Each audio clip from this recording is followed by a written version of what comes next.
মেসিকে বলতে শোনা গেছে যে সবকিছু ভুলে যাও, খেলায় মন দাও। তারপরে এই যে আর্জেন্টিনা খেলতে পারলো না, আর্জেন্টিনার হলোটা কি? তুমি তো মাঠে দাঁড়িয়েছিলে তখন। ফিল ইন দ্য ব্ল্যাঙ্কসে যে যেরকম পেরেছে করেছে। প্রথম কথা আমার খুব খারাপ লাগছিল যে কিভাবে আধুনিক এআই যুগে হয়েছে, এআই দিয়ে কি করলো লোকজন, দেখা গেল আর্জেন্টিনা গোল করলে ইনফান্তিনো লাফাচ্ছে, কাপ মাসেলে অপোনেন্টের পা রেখেছে, আদৌ মেসির ফাউলটা হয়নি। এবার মুশকিল প্রথম কথা, তোমাদের প্রেস বক্সে তো আর্জেন্টিনিয়ান সাংবাদিকও ছিল, তো ওদের রিয়াকশনটা কিরকম ছিল যখন এরকম খারাপ খেলছে?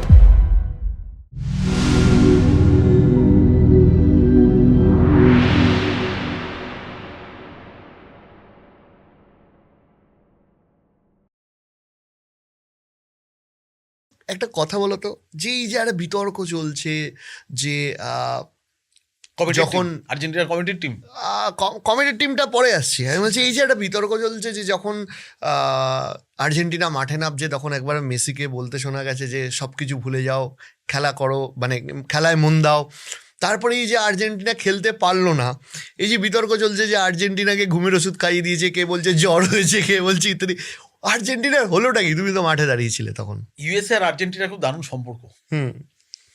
মারাদোনা যে বছর 94 ডোপ টেস্ট বোধহয় বস্টনে হয়েছিল, এইবার ডোপ টেস্টটার পর, টেস্টটা র্যান্ডাম হয়, ওটা কোনো ইস্যু না, ওর মূত্রের নমুনাটা নিয়ে যাওয়া হয়েছিল আটলান্টায় ওদের সবচেয়ে বড় স্পোর্টস ল্যাবরেটরিতে।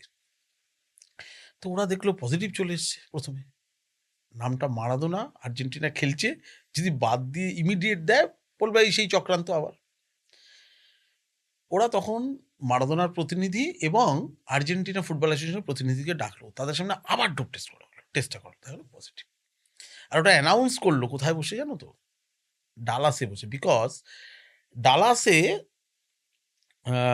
ডালাস শহরে আর্জেন্টিনার ফিফার যে সরকারি যে কাজগুলো ওয়ার্ল্ড কাপের সময় হচ্ছিল, ডালাসের একটি হোটেলে বসে হচ্ছিল।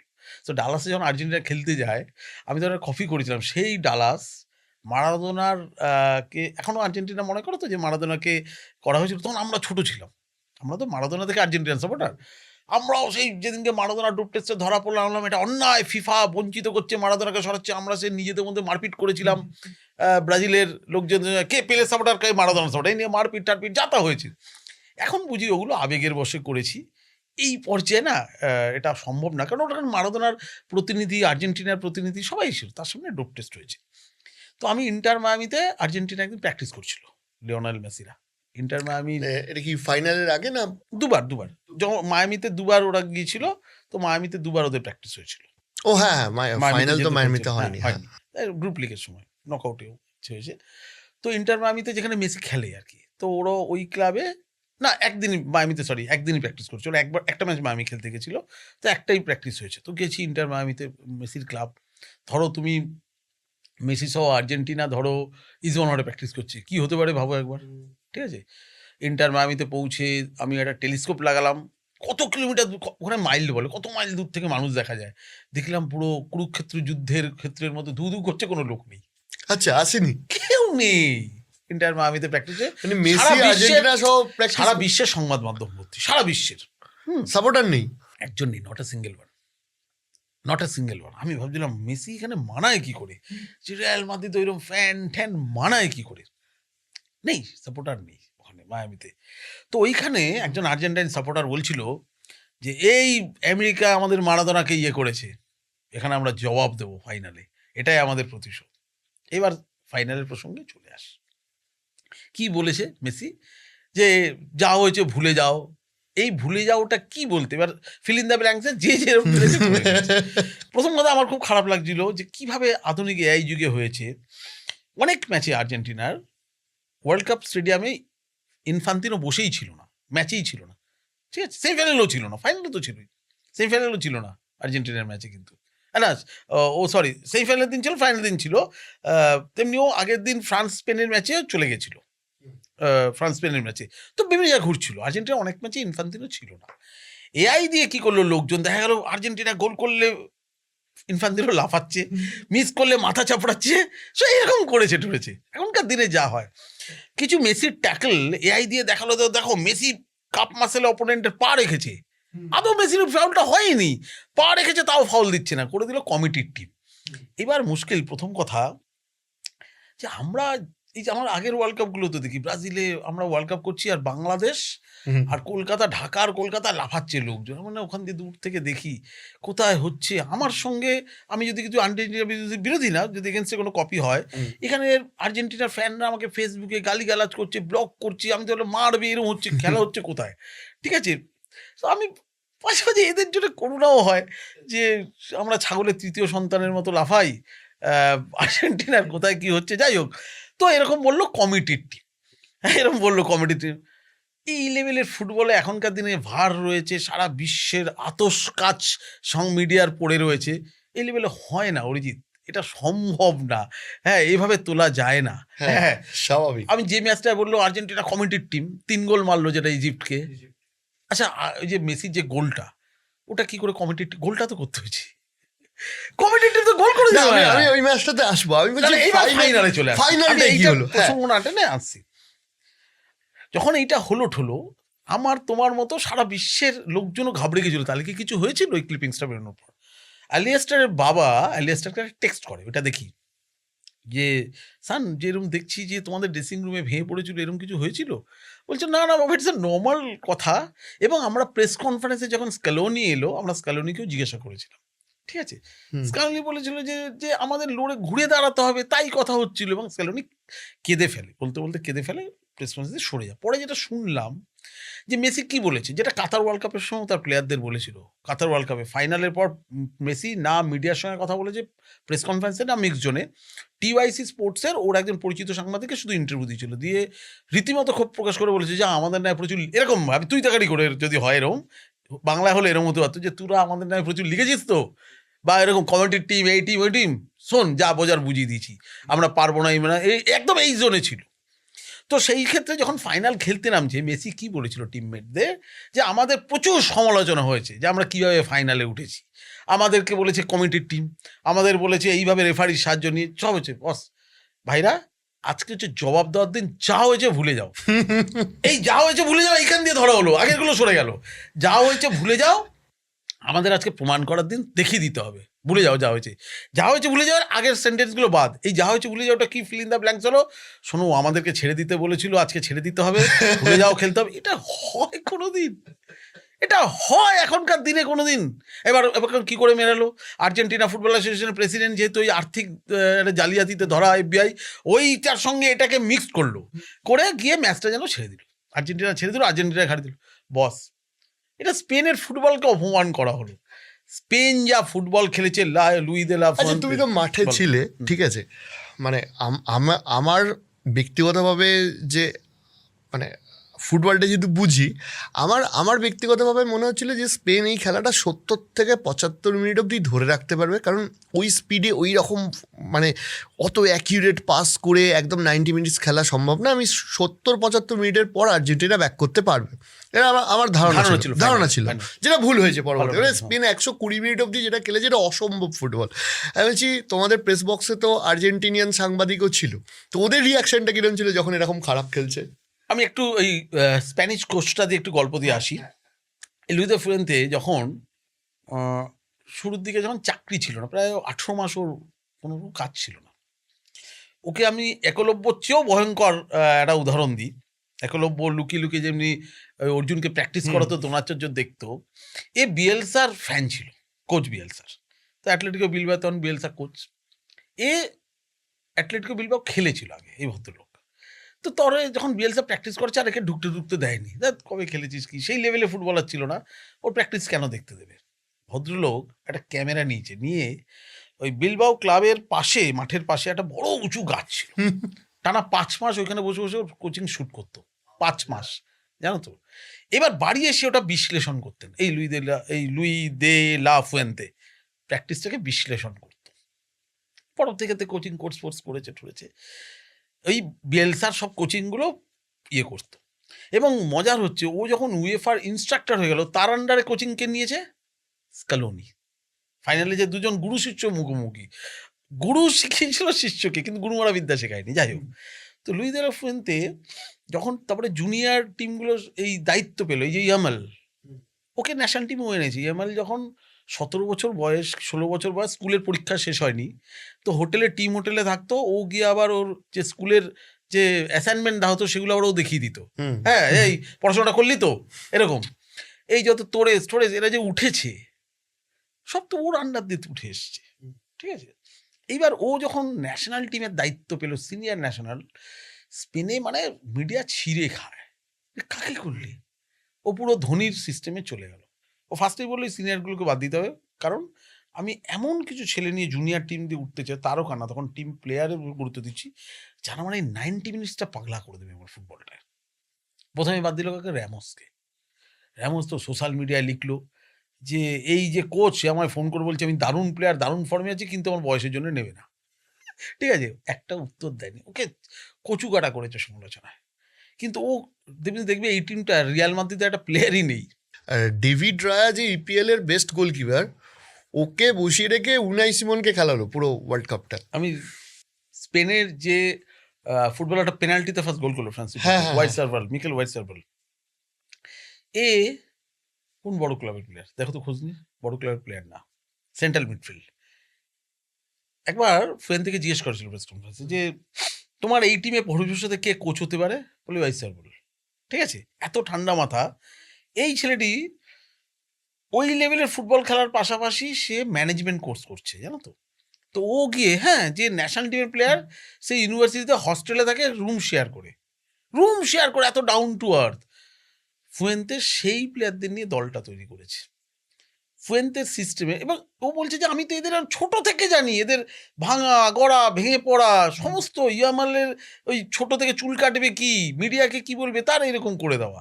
তো সেই তুলেছে যে আমি 90, একদম ধোনি তুমি দেখো না, MS ধোনি যেটা হয়েছিল, ও দেশের স্বার্থে সেটা করেছে। এবার যখন ও ন্যাশনাল টিমের দায়িত্ব পেলো, কে অখ্যাত কে পেয়েছে, প্রচন্ড সমালোচনা, কাসিয়াসের বিরুদ্ধে সমালোচনা করেছে, রামোস করেছে, সব পাত্থার দিয়ে দিয়েছে। ও ফার্স্ট তুমি দেখো 2024 ইউরোকাপ চ্যাম্পিয়ন, যে ইউরোকাপটা পেলো, স্কালোনির মতো কোপা পেলো। আর্জেন্টিনা ফ্যানরা চেঞ্জ, যখন স্কালোনি দায়িত্ব পেয়েছিল, মেসি খেলেনি, মেসি 1 বছর খেলেনি, হ্যাঁ। মেসি বার্সেলোনা বসেছিল। এই যে ফার্স্ট স্কালোনি ভিডিও কলটা করে বলেছিল যে দেখো, তখন বিকজ আমি তো ওই সময় ছিলাম, রাশিয়া ওয়ার্ল্ড কাপটা স্কালোনি সাম্পাওলির আন্ডারে ছিল। ওই রকম আমার 4টে ওয়ার্ল্ড কাপে মেসি কিন্তু 3টে ফাইনাল খেললো বস, 2014, 18 না, 14, 22, 26 একটা চ্যাম্পিয়ন। আমি মেসি, আমার সময় আমি 4টে ফাইনাল দেখছি, তখন 3টে ফাইনাল মেসি খেলছে। কিন্তু 18তে আমি দেখেছি, যেটা বোধহয় ওরা ইয়ের কাছে, ফ্রান্সের কাছে হেরে গেল, ওই আর্জেন্টিনাকে দেখিনি। মানে কি জঘন্য টিম গেম, টিমের মধ্যে মিলমিশ নেই। হ্যাঁ, ওটাতে ইনফ্যাক্ট ওরা ক্রোয়েশিয়ার কাছে 4-0 হেরেছিল, না ফ্রান্সের কাছে হেরে, না গ্রুপ স্টেজে। তো সাম্পাওলির আন্ডারে, সাম্পাওলির উপরে এত অভিযোগ, প্লেয়ারদের মার্সেলোনারা আলাদা টিম করে নিল, মেসি সঙ্গে খুব ঝামেলা হলো, সিনিয়রদের সঙ্গে চলে গেল মেসি বার্সেলোনা। কেন স্ক্যালোনিকে কোচ করেছিল তখন আর্জেন্টিনা ফুটবল অ্যাসোসিয়েশন? বিকজ ওদের অর্থ ছিল না, যারা ইন্টারিম কোচ রাখা হলো, পরে টাকা পয়সা দিয়ে এলে তখন বড় কোচ। তো এই দায়িত্ব পেয়ে দেখলো যে ও এবার ফারদেসকে নিয়ে টিম করা শুরু করলো নতুন করে। ওরও চাইলো জুনিয়র প্লেয়ার নিয়ে যারা দেশের জন্য খেলবে। এটা করতে গিয়ে দেখলো আমার সিনিয়র মেসিকে দরকার, মেসি তো খেলে না। মেসির কাছে ও যদিও ওইটা অ্যাসিস্ট্যান্ট করছিল, সে অ্যাক্সেস ছিল না। তখনও কি করলো, পাবলো আইমার ওই লেভেলে খেলেনি, কিন্তু মেসির আইডল ছিল, তাকে দিয়ে ভিডিও কল করলো বার্সেলোনায় মেসিকে। স্ক্যালোনি ভিডিও কলে মেসিকে বলল, আমি চাই তুমি ক্লান্ত মানসিকভাবে এবং শারীরিকভাবে, তুমি রেস্ট নাও, তোমাকে আমি এক্ষুনি বলছি না এসে যোগ দাও, কিন্তু আমি কিছু ছেলেদের নিয়ে খেলছি, যে টিমটা তোমার দরকার তুমি নেতৃত্ব দাও, আমি তোমায় পুশ করছি না। সো মেসি দেখলো কারা খেলছে, এবং আস্তে আস্তে ইন্টারন্যাশনাল ফ্রেন্ডলিগুলো জেতা শুরু করলো আর্জেন্টিনা। ও মনে করলো মেসি যে এই টিমটা আমি নেতৃত্ব দিতে পারি। এলো যে কোপাটা জিতলো জীবনে প্রথমবারের জন্য, যেটা মেসির গায়ে ছিল, যে ও তো অলিম্পিক জিতে ছেড়ে দাও, যে সিনিয়র লেভেলে কোনো ট্রফি নেই। যেই ফার্স্ট ট্রফি পেলো, ওর স্ক্যালোনির উপর ভরসা বেড়ে গেল। সিমিলারলি লেফোয়ান্তে যে ইউরোকাপ দিল 2024, ফ্রান্স, তখন স্পেন বুঝতে পারলো যে আমরা ঠিকঠাক পথে এগোচ্ছি। 2010 যে ওয়ার্ল্ড কাপ জিতেছিল স্পেন, সেটা তো 2008-10, 8 ইউরো, 10 এইবার এই স্পেনটা কি হলো, আমি একদম ফ্র্যাঙ্কলি বলছি, স্পেন যখন শুরুতে খেলছে, আমি তো পর্তুগাল ম্যাচ ছাড়া খুব একটা দেখিনি স্পেন। আমি যে ম্যাচগুলো কভার করতে চাইছিলাম, ওই গ্রুপে স্পেন পড়েনি, ওই সময় দেখিনি। কিন্তু ঠিকঠাকভাবে আমি স্পেনকে দেখলাম সেমিফাইনালে ফ্রান্স ম্যাচটা, যেভাবে ওলিস টু দেমলে আর ওই তোমার কি এমবাপে। এমবাপেকে বল দাও সাপ্লাই লাইনটা কাটলো, আমি জাস্ট মন্ত্রমুগ্ধের মতো দেখছি। সেটাই আরে কি কোচিং! আমি লিখেছিলাম একটা কপি যে এখনকার দিনে যারা ফুটবল কোচ, হ্যাঁ। যারা কোচিং ম্যানুয়াল বিভিন্ন শিখছেন, লাইসেন্স ফেলে দিন গঙ্গার জলে, একদম এই ম্যাচটাকে রেখে ঘরে বিশ্লেষণ করতে শুরু করুন কিভাবে কোচিংটা হয়। সো ফাইনালে আমি আমি একদম শিওর ছিলাম, গুজবাম দিচ্ছে ওই আমি কোচিংটা এখনো মনে ফাইনালে আছে। আমি শিওর ছিলাম আর্জেন্টিনার আর সুবিধা হবে না। কেন কি এই বললেই বলবে আর্জেন্টিনা বিরোধী, এটাই হচ্ছে মুশকিল। মানুষ তো অন্ধ আবেগে সমর্থন করে। আমি বারবার বলছি যে যখন গ্রুপ লিগে আর্জেন্টিনা খেলছিল, যে গ্রুপটা পেয়েছিল আর্জেন্টিনা, এটা কমিটির টিমের জন্য পেয়ে গেছে, যে অপোনেন্টটা সেই লেভেলে ছিল না। ইভেন পর্তুগাল স্পেন পেয়েছে, হ্যাঁ, ইভেন ব্রাজিল মরক্কো পেয়েছে, আর্জেন্টিনা ছিল না। এইবার একটা দেখো টিমের ডেটা, আমরা যখন ডেস্কে থাকতাম, প্রেস বক্সে ফিফা থেকে আমাদের ডেটা চলে আসতো, কে কত হাঁটছে, খেলছে, দৌড়চ্ছে, তাতে পেলাম আর্জেন্টিনার এই টিমে যতটা আর্জেন্টিনা ফুটবল খেলেছে, লিওনেল মেসি 63% হেঁটে ফুটবল খেলেছে। যে লোকটা হেঁটে ফুটবল খেলে 8টা গোল করে ফেলেছে, ঠিক আছে? 63% হেঁটেছে ম্যাচ টাইমের, ভাবতে পারো আধুনিক ফুটবল, ইজ ইট পসিবল? তাহলে অপোনেন্টটা তুমি সেই রকম পাচ্ছে যে মেসির এই গ্যাপটা ধরা পড়ছে না, বা আর্জেন্টিনার ওই ব্যর্থতার জায়গাটা ধরা পড়ছে না। এবার তুমি বলবে আর কেপে ভার্দের বিরুদ্ধে কি ফিরে এলো দেখলেন, ইজিপ্টের বিরুদ্ধে কি ফিরে এলো দেখলেন? ফিরে আসতে হবে কেন আর্জেন্টিনাকে? আর্জেন্টিনা তো প্রথম দিয়ে ডমিনেট করবে। তার মানে কেপে ভার্দে বা ইজিপ্টও আর্জেন্টিনার ডিফেন্স লাইন ভেঙে ফেলছে। প্রতিদিন এই লাস্ট 15-16 মিনিটে গোল হবে কিনা, এই হৃৎপিণ্ড মানে হার্টটা নিয়ে হাতে নিয়ে খেলা দেখা, যাদের হার্টের রোগ আছে, হার্ট অ্যাটাক হয়ে যেতে পারে, এটা আর্জেন্টিনার জন্য একদিন হয়, দুদিন হয়, 3 দিন 4 দিন, আমরা পরিষ্কার ফুটবল যেটা বলে যে ফ্রান্স দিয়ে স্মুথলি এগোচ্ছে।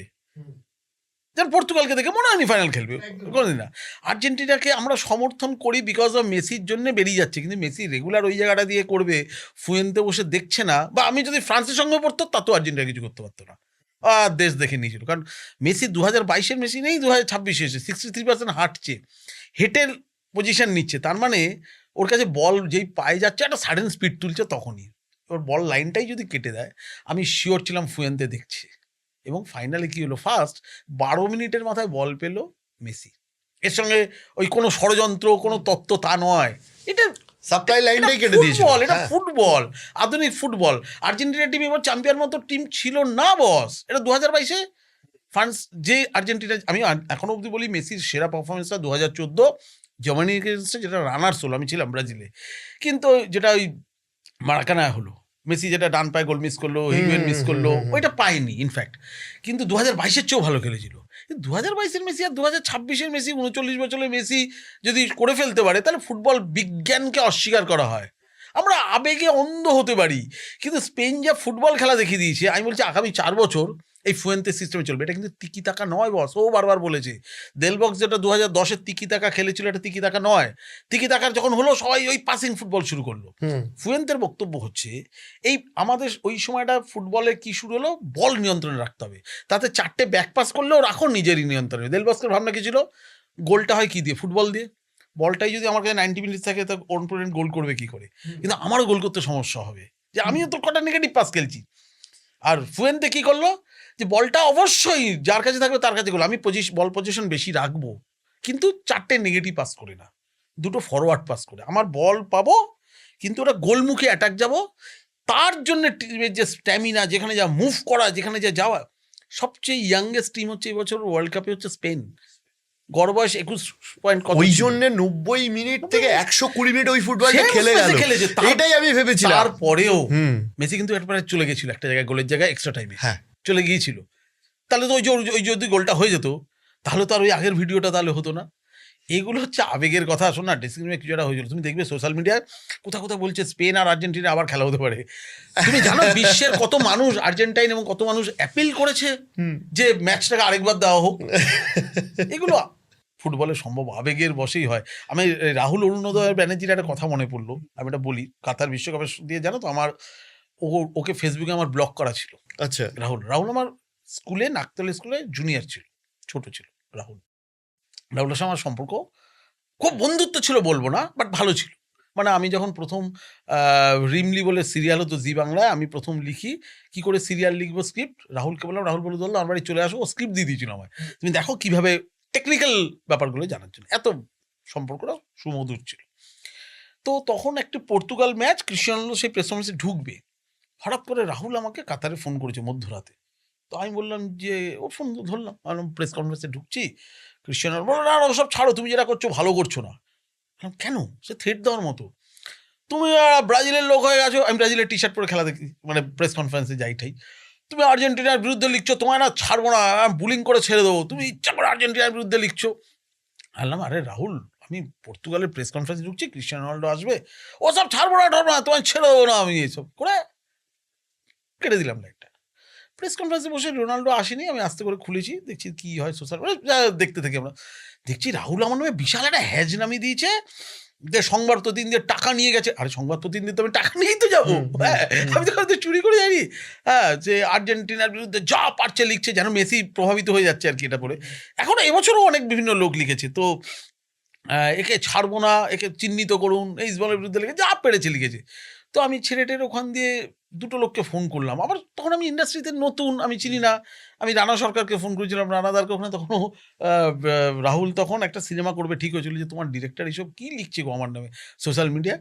রানাদা বললো, এই তুই ছেড়ে দাও, মধ্যরাতে ফোন করেছে। দেবকেও ফোন করলাম আমি, দেব এটা কি করা যায় বলো তো। আমি বললাম যে আরে আর্টিস্ট ফোন আমি চিঠি ফিটি দেবো নাকি, তারপরে দেখলাম তো ওটাকে ব্লক করে রেখে দিই। আমার সাথে তারপরে রাহুলের কথা নেই। পরে আমি ভাবলাম যে রাহুল কতটা অন্ধ সমর্থক ছিল আর্জেন্টিনার, যে ওর মনে হচ্ছে যে আমার ওই লেখাতে আর্জেন্টিনার টিম স্পিরিট নষ্ট হতে পারে। হ্যাঁ, তো আমি এটাকে পরবর্তী ক্ষেত্রে এখন যেভাবে দেখি, আমরা 4 বছর বেড়েছে, বয়সে ম্যাচুরিটি বেড়েছে, যে সমর্থকদের সব কথা রিয়াক্ট করতে নেই, ওরা তো অন্ধ সমর্থক মানেই অন্ধ হবে। সো ওরা আর্জেন্টিনা হারলে মনে হবে চক্রান্ত করে হারানো হয়েছে, আর যারা ব্রাজিল সমর্থক বা পর্তুগাল সমর্থক অন্যরা, আর্জেন্টিনা জিতলে মনে হবে কমিটির টিম হিসেবে সাপোর্ট দেওয়া হয়েছে। এগুলোর সাথে ফুটবলের কোনো সম্পর্ক নেই, এগুলো আমাদের অন্তরের ভাবনা। এবং বাংলাদেশ এবং কলকাতা, তো বাংলাদেশের একটা কথা বলি, বাংলাদেশি রিপোর্টাররা এবার খুব কম ভিসা পেয়েছে, ওরা বলছে কম গেছে। আর্জেন্টিনার টিমের প্রেস কনফারেন্স হলে একটা প্রশ্ন করবেই, আপনারা জানেন তো যে ঢাকায় কিভাবে আর্জেন্টিনা কে হচ্ছে। এবার ধরুন স্কালোনি বললো, হ্যাঁ আমার মনে হয় যে আর্জেন্টিনার পর ঢাকাতেই বেশি হচ্ছে, এবং ওইটা কপিতে রাখবে যে স্কালোনি বললেন যে ঢাকায় আমাদের দ্বিতীয় হোক। তাতে ঢাকার কি গেল এলো আর্জেন্টিনা জিতলে, আমি জানি না, এটা অ্যাটলিস্ট আমরা ইন্ডিয়ান জার্নালিস্টরা কখনো করিনি, যে আমার ভারতীয় ফুটবলের কি গেল এলো আমরা জানি না। ওরা এটা বাংলাদেশে প্রচণ্ড হয়, যে আমরা এই যে আর্জেন্টিনা বললো যে বাংলাদেশ আমাদের সেকেন্ড হোম, এটা ওদের ভয়ঙ্কর আনন্দ। হ্যাঁ, মানে অবদের গোবদা বন্ধুর মতো আর কি।